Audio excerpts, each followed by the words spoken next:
Welcome to episode number 7 of the Yellow Jacket Experience. I'm joined by AIC Men's Lacrosse's Cam Menard.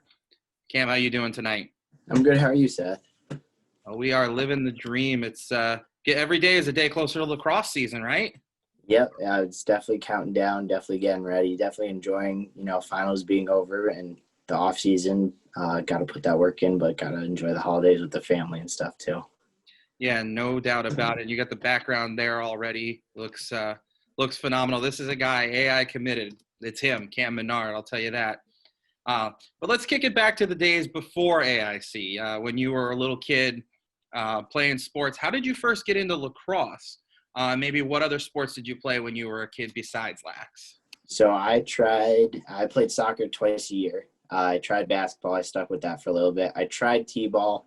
Wasn't for me. I didn't get into lacrosse till I moved to West Springfield, Mass. I lived in Springfield all my life, and obviously Springfield's an up-and-coming program with Central, but they didn't have lacrosse, so until I moved here, I didn't even know what it was. I just played spring and fall soccer. I was a big soccer guy, and then once I played lacrosse in 4th grade, kind of fell in love with it, and I've been playing it year-round since. Any kind of tournaments, anything I could get into, I was always down. Me and my dad would always drive everywhere and play just to get the experience and get better at the sport. So what was it about lacrosse that just clicked for you? What was it that made you decide I want to play lacrosse as opposed to continuing maybe with playing soccer, or I know you ran cross country in high school as well? Yeah, I ran cross country because I kind of got sick of soccer after playing it so much, but I could never get sick of lacrosse. The creativity with it, being able to learn to string my own stick, just all the people around me were so much different at soccer. Soccer to me growing up was very cliquey, whereas lacrosse, everyone was so welcoming to me. I've had friends in Northampton, Vermont, literally everywhere across the Northeast that I still talk to today. In college, we all go to different colleges, but I keep in touch with them. And I think that really drew me in was that friendship that I could make with everyone through the sport and the creativity and the differences and everything, everyone's game. You were, being a local, being from Springfield and then playing in West Springfield, what was the recruiting process like for you when Tim reached out to you? And how much did the ability to be close to home impact your decision to decide I'm going to AIC as opposed to anywhere else? So I actually met Coach at one of my travel team practices, and that was my sophomore year, so he couldn't actually contact me through the NCAA. But then once I hit my junior year, is when we really started to talk. I saw him and our old assistant coach, Mike Sacamani, come to a couple of my tournaments, and I would talk to them. I also visited Utica College, but that was a 3.5-hour drive. It was very far from home, and I didn't think that was just right for me. When I came to AIC and I met with the guys on my overnight, it was a very family environment, which is what I like about the sport, and what I like about AIC is we're so small-knit that we're like a close family. And that's what drew me home, was I could see my family and be at school with lacrosse and all that, and kind of have those two different families that I could rely on no matter what I needed in life. It's definitely a function of the sport in lacrosse. I've found, like you growing up in Springfield, East Hampton, where I'm from, didn't have lacrosse either, but getting here at AIC, you really feel that. And you mentioned travel teams as well, and that's, yet another factor. And how did that experience shape you as a lacrosse player as opposed to your high school experience? So travel is kind of more of an individual thing than a team thing. I mean, on travel team, you want to win, obviously. You want to win the tournaments, but it's kind of a free-for-all because you're trying to get that coach's attention by working hard. And the coaches on travel teams are trying to get you to better yourself, to get those coaches to notice you, whether you want to play college lacrosse or not. They're trying to mold you into better players, but they're also trying to mold you into better men with life lessons. I know my travel team coaches emphasize grades, emphasize eating healthy, all that stuff. So it's not only to get you a better player, but a better person overall. And you mentioned the friendships that you've made even with people that you played against. And you're not the only local player on our team here at AIC. Obviously, you competed against some of the guys that are now your teammates, whether it was in travel or in your high school games. What's it like having somebody that maybe you battled against for 2 or 3 or 4 years, suddenly flipping it and now you're on the same team? And how does that impact you as a player?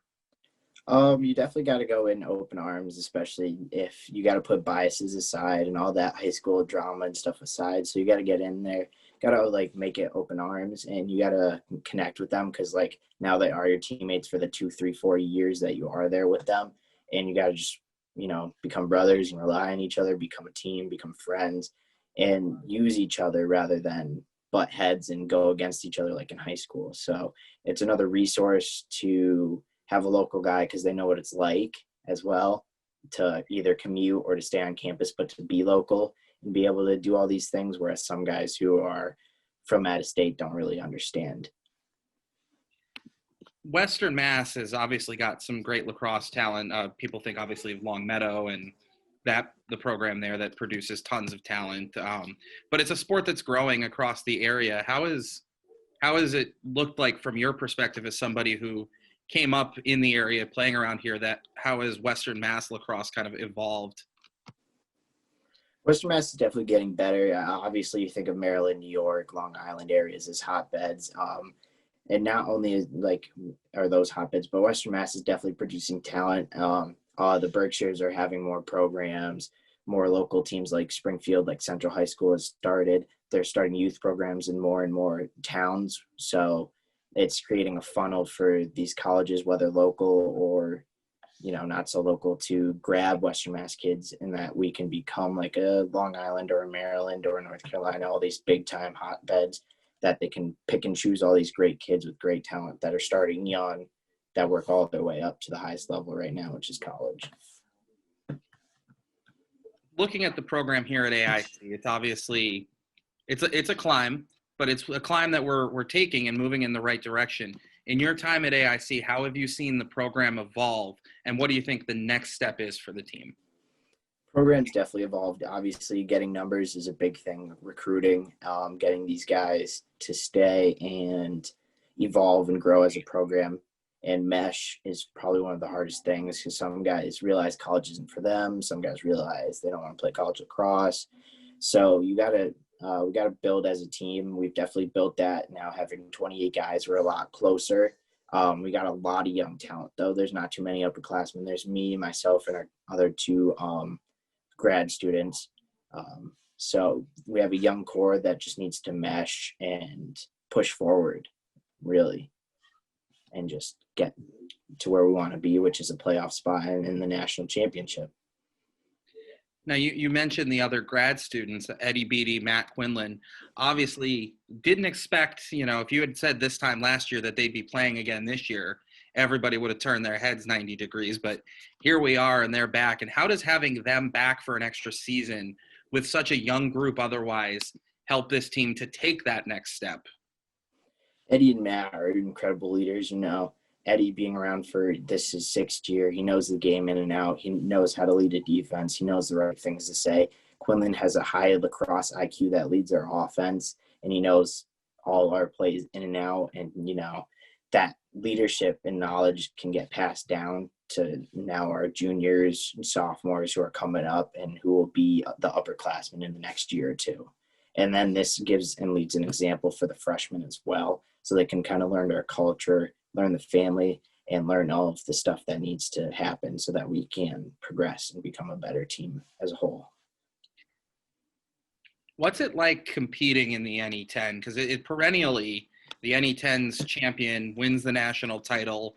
It seems like every year I look at our schedule and we have 8 nationally ranked opponents just in conference play. So what's it like going in basically every game knowing that you're competing against a team that could be winning a national championship?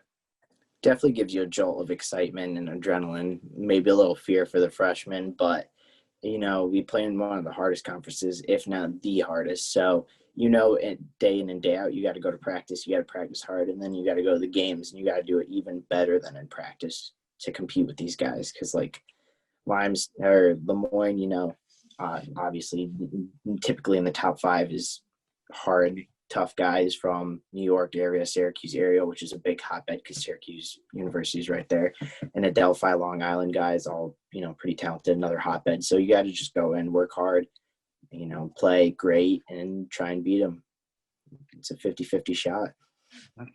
That's true. One team has to win and one team has to lose every game, right? There's no ties in lacrosse. Let's switch gears a little bit to the academic side of things, because in addition to being a lacrosse player, you're a student athlete, and you're an occupational therapy major. What inspired you to get into the medical field, and how do you balance a tough academic program like an occupational therapy with all of the demands of being a college athlete? So I got into the healthcare stuff my junior year of high school. I took a anatomy and physiology course, and my teacher kind of was like, you're an athlete, you're like pretty smart, you know your stuff about the body, and like you do good in science. So like, why don't you think of PT, OT, nursing, stuff like that, pre-med, biology? Because he was a biology major himself. He just went into teaching.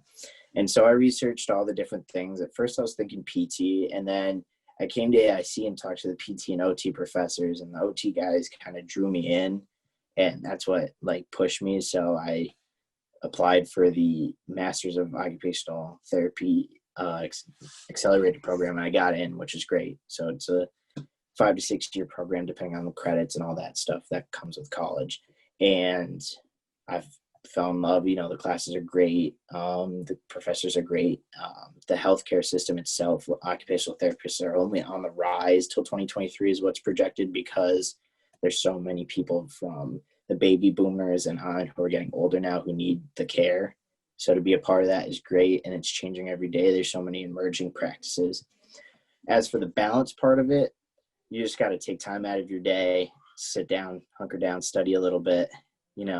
Can't play video games too much, can't watch TV, just get into it. You go to practice, you get home, eat, shower, study, and then maybe go to bed or watch like a little bit of TV. But that studying a little bit every day keeps your brain like focused on it, which is what I found in my 4 years so far to help me study and get through it all.